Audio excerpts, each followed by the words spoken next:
I just have one of those faces. Me too, but I still want yours. Hello guys, and welcome to the new Injustice 2 mobile video.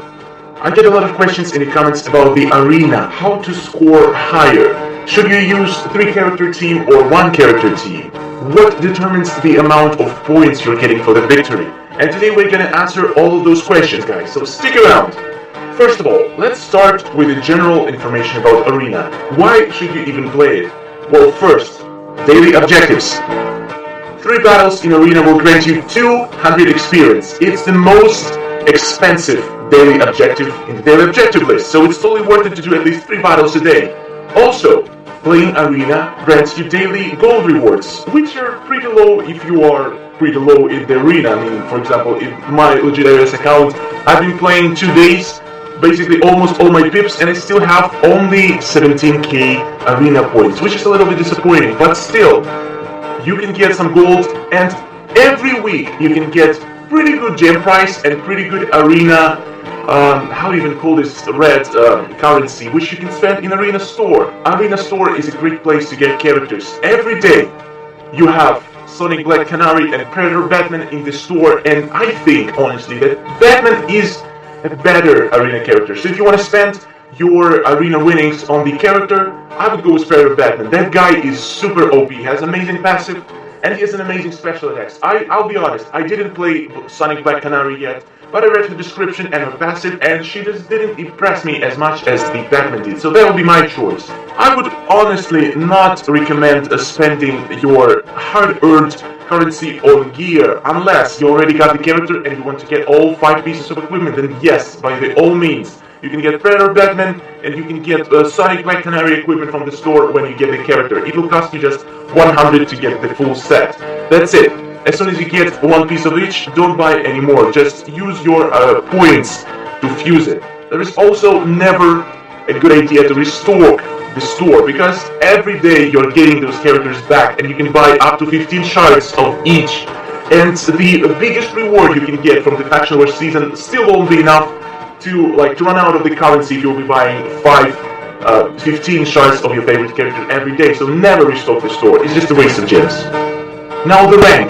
The higher you place in the arena each season, and basically the higher you are there every day, it determines the amount of your rewards, daily rewards and seasonal rewards.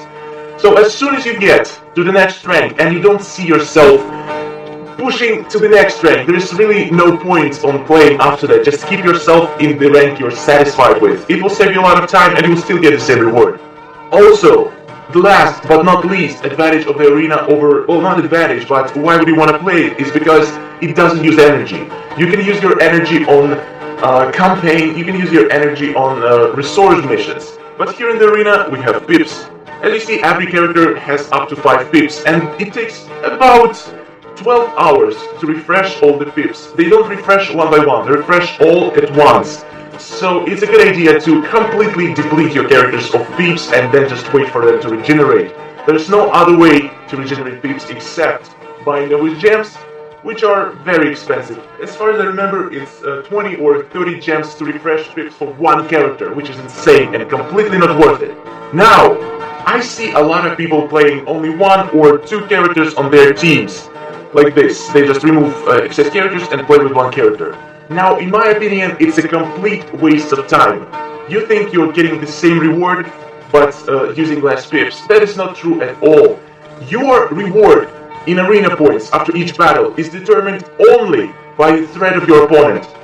So if you lower the threat of your team, it will automatically lower the threat of your opponent. As you see now, leaving only 1 character, I have opponent 3 times weaker than it used to be when I was playing all 3 characters, which means he will get 3 times less reward. So I don't see any benefits at all playing 1 or 2 characters, except maybe if you need to complete an achievement and you don't have enough characters, or you want to get, I don't know, that's pretty much it. You're not getting any benefit in getting points, or I don't see any benefits at all, guys. You will just spend 3 times more time doing the same job you would do if you were playing with 3 characters in the team. So in my advice, always play full 3 characters teams. You will get triple the reward and you will save your some time. Another advice I would love to give to the arena players. When you're building your arena team, try not to build all the characters of the same class. If you have like super crazy synergy team, like for example Black Canary, where's my beautiful Green Arrow? Oh, he's already there. As you see, usually the great synergy teams that benefit each other, they will be different classes. But why you want to have all the characters from the different classes?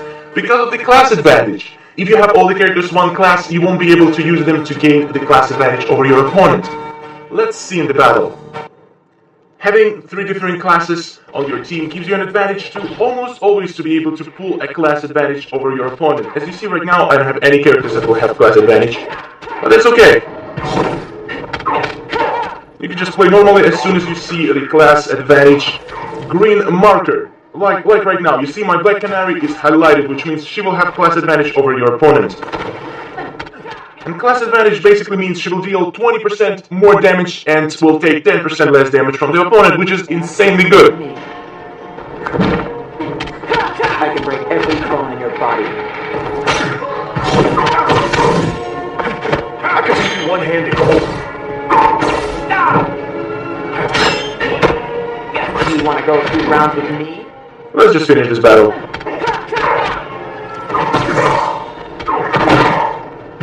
He's meta-human, so I can basically finish him with my Black Canary, but it doesn't always mean that as soon as you see the green marker you have to take him as a character. You need to see by the situation. If he's almost dead, sometimes it's not worth it. Like right now I almost lost my Black Canary because of it. Let's kill him. God, she's hot, guys. She's just so hot. Green Arrow is a lucky man.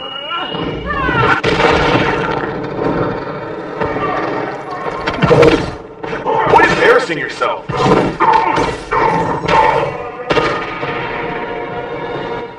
As you see, I got a pretty good reward for this battle. Around 2k arena points. How do you call it? Yeah, arena points. Reward points. Anyway, you want to get the best team possible out there, because if you lose in arena battle, you're not getting your pips back. They're still spent, but you're not getting any rating, any rewards. Which means you need to win arena every time to make it the most efficient. You can see all the classes and all the rewards in the rewards tab.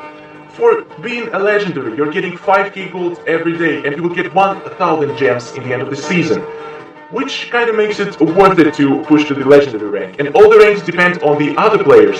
Because I'm not sure, legendary is probably top 50 or something like that. It doesn't say here, but you can see that right now I'm on the rank.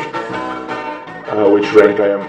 Oh, I'm so low. I'm at the competitor 4, so I'll just get 125 gems. I'll try to push a little bit higher to get to at least Elite 2. It's pretty much possible. It's very possible. You just need to play every day and use your pips. And the more characters you get, the more possibilities you'll get to push higher. So, thinking back to what I said in the beginning, that the higher threat of your opponent, the more rewards you'll get. If you feel comfortable and if you are really good at combat, you always win, you may wanna cycle through your opponents and pick the highest threat, because it will basically grant you more points. It's not much more, it's usually like 250, 500 more points, but still, every battle, if you'll be getting 500 more points, it will add up. And if you are lower on the threat side, like my team right now, the difference in threat will be minimal. But if your threat of your team is around 50k and more, every opponent will have vast difference in threat. You can face 80k threat opponent fighting with 50k threat, and sometimes it's going to be very hard to win. Also, benefit of having an ability to choose your opponent also can help you to pick the right opponent for your team to gain the class advantage.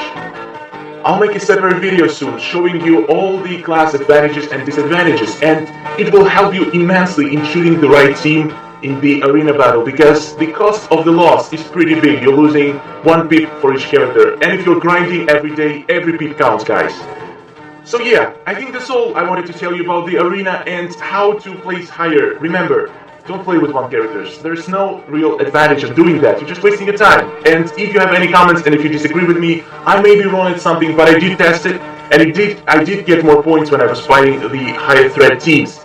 So yeah guys, if you have any questions or any comments, feel free to comment in the section below, and I'll see you in the next videos. Also, the Injustice 2 Mobile stream on this account is coming on Friday, so if you want to check it out, subscribe to the channel not to miss the notification. It's gonna be a lot of fun. Take care for watching, I'll see you in the next video. Goodbye.